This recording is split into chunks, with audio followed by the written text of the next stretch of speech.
It is so easy to beat people today.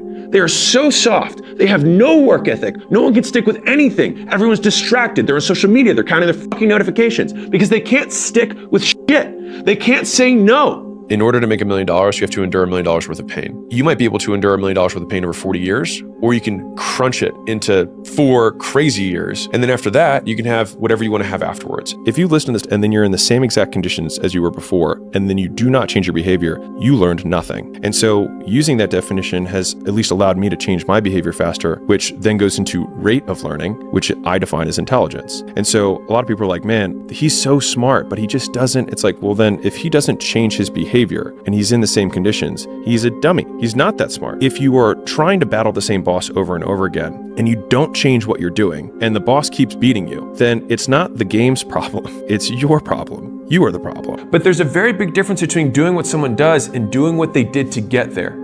And I think this is what's lost in a lot of the content that I see in the entrepreneurial space. And to be clear, whenever I'm trying to get to the next level, I often have to take on things that I don't know how to do. And I have to learn how to do them, which means I have to suck for a period of time. And sucking sucks. But the thing is you have to be able to embrace that period of time and say, like, this is the cost of greatness. The higher up in business you get, the more attractive the opportunities that you have to learn to say no to. And this has been really hard for me because at every level, like I thought, great, I can check the box on distractions. I've learned to say no to $10,000 opportunities. But then when you're making $100,000, then you have to be able to say no to $100,000 opportunities. In the Matrix, Morpheus takes them through a training program to teach them one thing about agents. And so they're walking down the street and there's all these people going, and he says, were you listening to me or were you looking at the woman in the red dress? And he says, look again. He looks back and the woman in the red dress who walked by is an agent pointing a gun in his head. And I see distractions the same way, which is that the better you become, the more attractive the woman in the red dress is. And so you can say no to a 6, but what about a 7? What about a 12? Exactly. What about a hypothetical 1,000? Yeah. Right? Like that's really what it becomes because there is no limit on the upside. And so that's why having like some of the soft stuff of like, this is the vision, this is what we're trying to do. And there's 100 other things I could do, but each of the cost of those things is the one thing that matters most. The difference between really successful people and the most successful people is that the most successful people say no to almost everything. Success comes down to doing the obvious thing for an extraordinary period of time without convincing yourself you're smarter than you are. If you're insecure, which everybody is, let's be real, you might as well use the insecurity to get something out of it, right? Like one of my favorite things about entrepreneurship is like use what you've got. And so a lot of people think that they need to fix their conditions in order to get like the perfect conditions before they start. But the perfect condition is whatever one you're in because it gives you whatever assets you have. That's the cards that you're dealt. And so you just play the hand. And a lot of people have great cards. It's like, man, I'm so afraid of, it's like, use it. It's like, I have nothing. It makes you very dangerous because you have nothing to lose, right? Like one of the really interesting things I think about from a business perspective, but it probably applies to everything, is that there's always an advantage and a disadvantage from every position. Everyone's afraid of losing money when they invest, but the only guaranteed investment that doesn't work is never investing to begin with. They take the long failure rather than the short one, right? I mean, it's what it is, right? You just fail long. You and I are going back and forth on trying to figure out how many different ways can I say that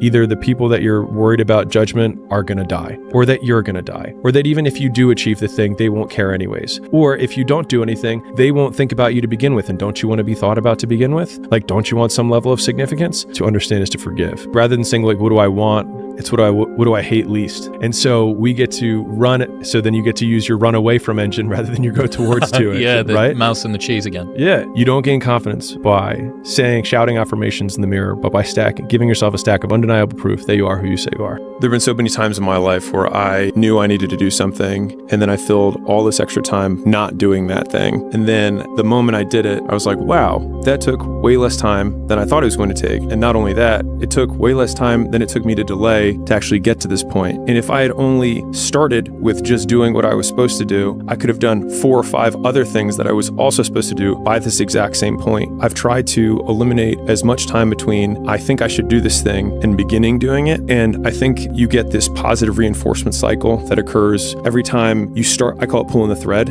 It's like, I just need to start pulling the thread. And then all of a sudden what feels really unknown becomes very tangible. And you're like, oh, I understand the 6 problems I have to solve to do this big thing. But now I know the problems. And then it feels like you can wrap your arms around it. And then you can start taking it one bite at a time. Right? Like if you can't sit still and ignore notifications and focus for a day, nothing great will get accomplished. Because it's not about what you want, it's about what's required. And whether that's your best or not is irrelevant. It's just there's a price tag and you gotta be willing to pay for it, or you don't get the thing. And a lot of times it's not what you want. And I spend a lot of time trying to dispel the concept of like follow your passion, because I think it leads more people astray than it helps. Because it's very easy for someone who's successful, who's already delegated tons of things, to only then focus on their area of genius and then say, here for my seat, do what I do. I'd say one of the strongest mental frames that has gotten me through my hardest times is thinking this will be the story that I will one day tell. And that means the harder it is, the bigger the dragon, the more epic the story, and by consequence, the more epic the hero. If you think about the difference between winners and losers, winners define themselves by what they made happen, and losers define themselves by what happened to them. And the difficult part of the lonely chapter is that the Rocky cutscene lasts 90 seconds in the movie and lasts 5 years in reality. The difficulty with personal development and entrepreneurship is that you don't know when the end is coming, but you still need to fight like the second mouse who gets out, gets dried off, and gets put back in. You won't die. And if you do die, you won't care because you'll be dead. Best case, you win. Worst case, it won't matter. If you have judgmental parents or judgmental friends or judgmental whatevers, and you date people and you bring them home, if they say, I don't think this is the girl for you, they're right every single time, your entire life, except for the one person that you decide to marry. And then they are absolutely wrong at the time that it mattered most. And the thing is they get to say on your 6th girlfriend and 7th girlfriend and 8th girlfriend, because let's face it, you've been alive for a while. I have a perfect guess. I'm right 100% of the time. This roulette, we'll see how long this one lasts. And 2 years in, they're like, see, you finally broke up with her. I told you at the beginning it wasn't gonna last. Well, it never lasts except for the one that's gonna stick. Duh. And the business never works until it's the one that does. And the episode doesn't take off except for the one that does. And whether it's 10 or 10,000, eventually one does, because when you do more, you get better at doing. Even if your goal was to be number one at business, it's like by what metric? Enterprise value, growth, profit, revenue, all of a sudden, okay, maybe it's richest man in the world. Okay, for how long? Look at the history of mankind. Not one person has ever been richest man forever. And so you get to touch the top, even if you're that one guy, for a moment, and then it's gone again. And so you can't have that as the end point, because it is by its very nature finite. But the competitor whose objective is to continue to play can't be beaten, because by playing, he wins. The reason the goal isn't coming at you fast enough is because every person you've seen accomplish the goal, you only see it the moment they accomplish it. And the reason that it hurts so much when people are like, must be nice, oh, that happened overnight, is because every time you fail, no one cares and no one sees. But when you finally win, people take notice. Discredited. But it's the only time they notice is when you actually win. And so to even further reinforce the point, the fact that everyone looks like an overnight success means that the 10 years where they sucked, no one saw. And so the fear that you have about people noticing the fact that you fail is ridiculous, because they're barely going to notice when you succeed. You can try to be lucky and pick the one perfect thing and try and make it, but if you don't want to try and be lucky, you can just do so much work that you will brute force your way to figuring it out. Like if you do 1,000 podcasts, you'll be pretty good at podcasts, right? But if you try to say, okay, you're brand new and all you have to do is make one perfect podcast, the problem is that you don't have the perspective from which to make a judgment to say what is good, because you have zero data to base anything off of. And so you're basing your idea of a perfect podcast on something that you've literally never done before. And so doing the volume gives you the perspective to then have the best podcast at number 1,000 or 1,001. Right now, many of you are creating stories that you tell yourselves to make yourself feel better about why your product isn't as good as it should be, but you have an excuse that only you need to believe. And you believe that excuse, so it excuses you from working harder on the stuff you know you should be doing but aren't. And that work, the work you know you should be doing but aren't, is the opportunity, because that is the work that your competitors also aren't doing. When you're growing in a business, it's very painful. When you're stagnating in a business and you're plateaued and you don't know what to do, it's very painful. When you're declining and you also don't know what to do, it's very painful. And so that means that all conditions of reality are painful. If pain is a prerequisite for reality, then it means it's just a signal that we are alive. And so in thinking about that, rather than pain as a problem, it is a signal that I'm breathing. And then becomes irrelevant. If we want to be more godlike in our lives, the distance that we can shrink between wanting to do something or thinking something should be done and it being done is a direct indication of our personal power in our lives. Waking up and then trying to shrink the time between when I wake up and when I start working, and shrinking the time between one task and the next task. Preparation is just a stage of the work. And so if I need to prepare to work, then that's fine as long as it's related to the work that I'm going to be doing. Champions just interpret anxiety as excitement. And if you're excited to go up, then you're like, I'm amped, versus I'm stressed. You have to do it so many times that by the last time you're doing it, you're bored of it. Like you don't even want to see the thing again. When you're sick of it is the point where you'll have no adrenal response to the stimulus because you've seen it so many times. You could do it in your sleep because you hate it at this point. And then when you get up, you're like, oh my God, let's just do this. The best art is art where the artist makes it for themselves, and where you see commercial work is where a bunch of people are trying to make something for an audience. And so they're trying to like rinse and recycle stuff that actually solves no one's problems because no one is actually the audience. Whereas when you make it for yourself, there's thousands of people just like you who will have the same depth of understanding of it, but it feels selfish in the moment to make something for yourself. But when you make it for yourself, you actually make it for everyone. If you want the work that you have to last and to be meaningful and make an impact, it comes from 100 golden BBs of 100 particularities, of 100 peculiarities that you are picky about, because the whole thing needs to work. And what happens is if you have a big project, lots of people have to get involved, but there still needs to be one vision. And otherwise it looks like a Frankenstein where everyone just checks a box of something they did in the past, they just copy and paste it over, and then it doesn't resonate with anyone because again, they just did it for everyone rather than for the artist. And so using that as a frame has given me permission to be me in an unreasonable world. But then like the difference between 5 and the next 95 times is what goes from being great to being a masterpiece. And like it's that next 95 that I think is what makes people world class. And that's where everyone falls off. And that's why most people aren't. I think most people feel really lonely when you want something that doesn't currently exist. And so some people call that dreams, some people call that goals, whatever it is, you're trying to pull something from your mind into reality and you want it done a certain way. And if it's not done that way, it's not what you imagined. And so people on the outside will throw stones and call you names that they think will change your behavior and get you to stop. And the more I have been the person trying to pull things into reality, the more I've tried to weather and build kind of defenses against those things. When those stones get hurled at you by being called a control freak or by saying you micromanage things or that you have incredibly high standards, the answer is yes, because I want it done right the first time. If you have enough will, it's going to get done the way that I want it to get done regardless, and it'll be less painful if we just do it right the first time, because we will still have to do it, and you may have to do it 3 or 4 more times, but eventually you will just succumb to the fact that we're going to do it this way. All of the great things that have happened for humanity have been from one man or woman who had an idea and just wouldn't let people shake it from them. When we're organizing opportunities that we're going to pursue with a business, we look at what are the ones that we have the absolute highest likelihood of success, that we need no new skills and no new effort. If we can do that, or the least amount of new effort and no new skills, that would be the first thing we're going to do. And then once we take off all the ones that take basically no effort and no extra skills, we're like, okay, which ones take more effort and still no skills? And then once we do that, then we're like, okay, now we can start learning a new skill. And of the different skills that we could learn, which of these is going to give us the highest leverage, as in most output for the least amount of input? And that's pretty much how we tick down which of these opportunities we want to pursue, because those have the lowest likelihood of not happening. You're going to lose sleep. You'll doubt whether it'll work. You'll stress to make ends meet. You won't finish your to-do list. You'll wonder whether you made the right call and have no way to know for years. This is what hard feels like, and that's okay. Everything worth doing is hard, and the more worth doing it is, the harder it is. The greater the payoff, the greater the hardship. If it's hard, good. It means no one else will do it. More for you. Personal growth is training yourself on how you respond to hard. Because in the early days, hard was, ooh, stop. This isn't good.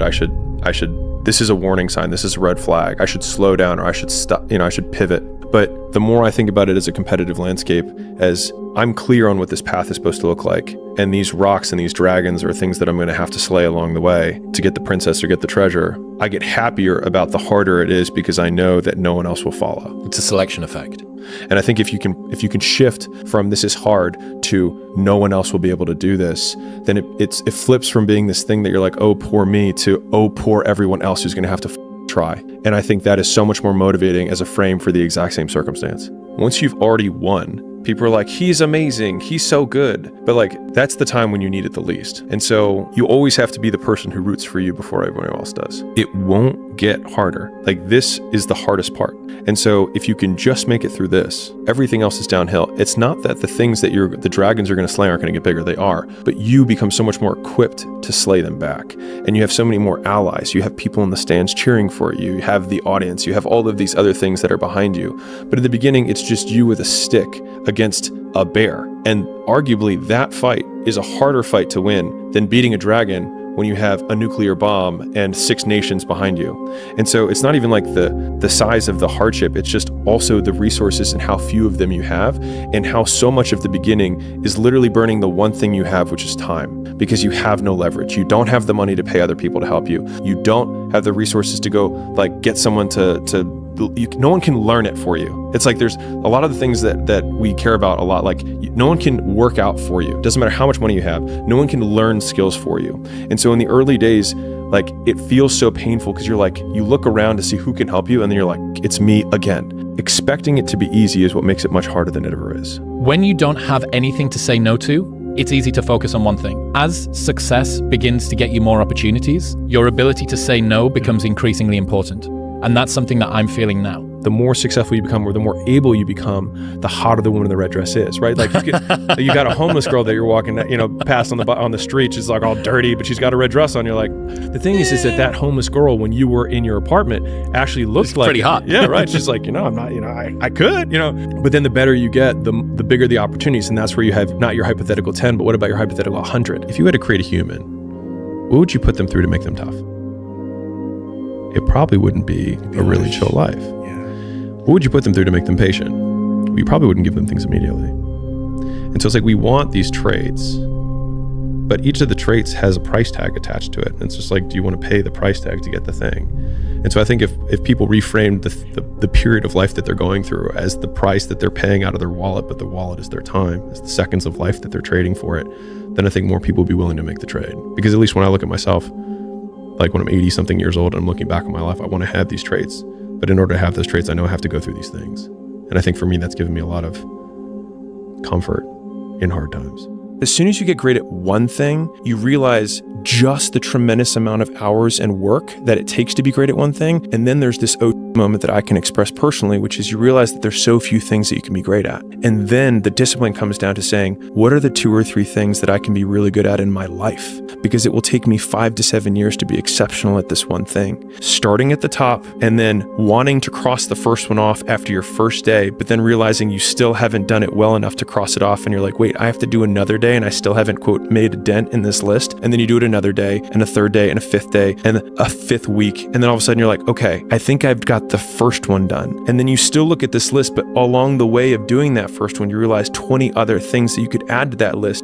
And so I have translated every single negative comment that comes to me where someone complains about me, so flipping the script, to Alex lives his life in a way that I would not prefer. And so it's actually been this very weird, like, oh, they said all this stuff. And I was like, does that mean I live my life in a way they wouldn't prefer? Great, because they live their life in a way that I wouldn't prefer. And that's why it's their life and I live my life. And it's just been this really wonderful reframe that like just almost comically completely minimizes most things. Yes. But I think that complaints come down to that. So you have circumstances, you have other people, and then you have self. And that's it. Those are the three big ones that everyone puts all of their blame on. And so the first 2 obviously don't serve you. The third sometimes serves you depending on what you do as a result of it. Those big 3 has just been a really easy filter. It's like, oh, am I blaming circumstances? Am I blaming other people? Am I blaming me? Everything around you will try and force you to dilute yourself. It will force you to try and merge in, fit in with your surroundings. Like, this force is natural and it's inevitable, and yet we have to fight it. And the fact that it's hard does not make it less worth it. Things are not what they are. Things are what we think they are. For instance, you're doing a hard workout,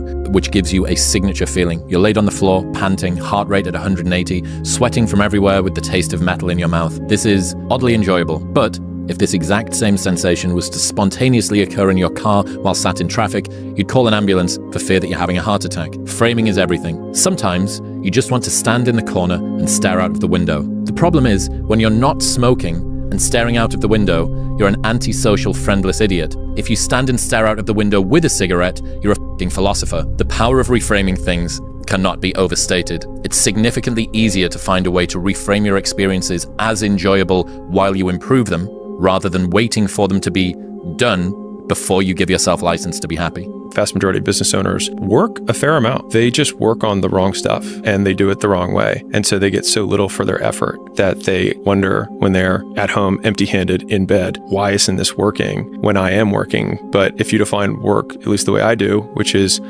output. So I define work by output. And in order to get output, it's volume times leverage. So how many times you do the thing times how much you get for each time you do it. And so that is the, do you work smart or do you work hard? It's you do both. You do as many reps as you possibly can, and you do it with the most leverage possible. So if I make 100 phone calls, the leverage that I can have there would be how skilled I am. So if I make 100 calls, I might get 10 times more. And so I worked more. I had more output than somebody who has less skill. But the only way you get skilled is by doing more inputs, by working more, doing more and getting better. We need to be reminded more than we need to be taught. Bad things happen all the time, and they only become interrelated if you let it affect your behavior. It only drinks in that which makes it strong. The more times you do what is required to get what you want, the more times you get what you want. And so what happens is it will give you a very real look at how long you're actually working versus how long you think you're working, and you tell other people working, and you Instagram how long you're working. And as I've become more efficient at work, meaning my output per unit of time has gone up, I've realized that there's just been a significant decrease in the distractions that I allow to interrupt me.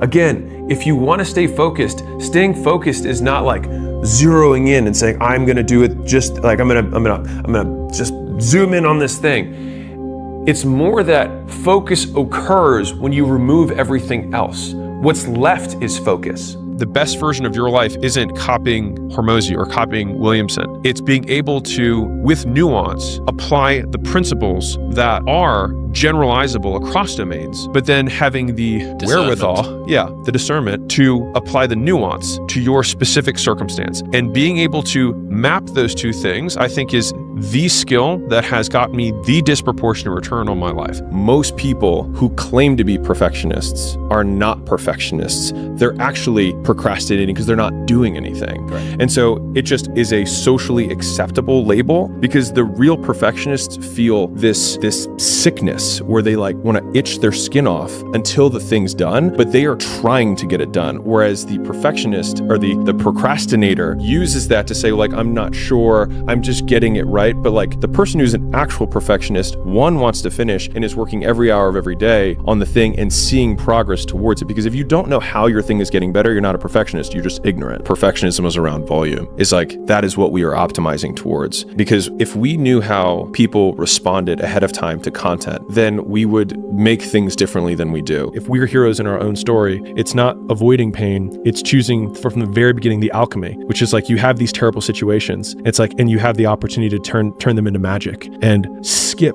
or shortcut all the growth you're going to have in a really short period of time simply by twisting the knife and being like, I'm going to do something about it. I think being really specific about your pain is helpful. Even more so, like, what is the twisting the pain? What is twisting the knife? Like, how do you operationalize twisting the knife, right? Instead of being like, I hate my life, it's, I hate the way Andrew makes me feel when he says that I'm a piece of and I'm not going to amount to anything, comma, because he's right. Like, why does it hurt me? Like, if someone says, Alex, you're not going to amount to anything. If someone accuses you of being poor or fat. Right. I'd be like, I have evidence to the contrary. So this will probably not bother me. But the things that bother us are the ones that you know have an element of truth, or sometimes not an element, are comprised almost entirely of truth, and we just don't want to look at it. And so I think it's the twisting the knife is looking in the mirror and saying, what if they're right? Manifestation is bullshit, and action is the only thing that matters.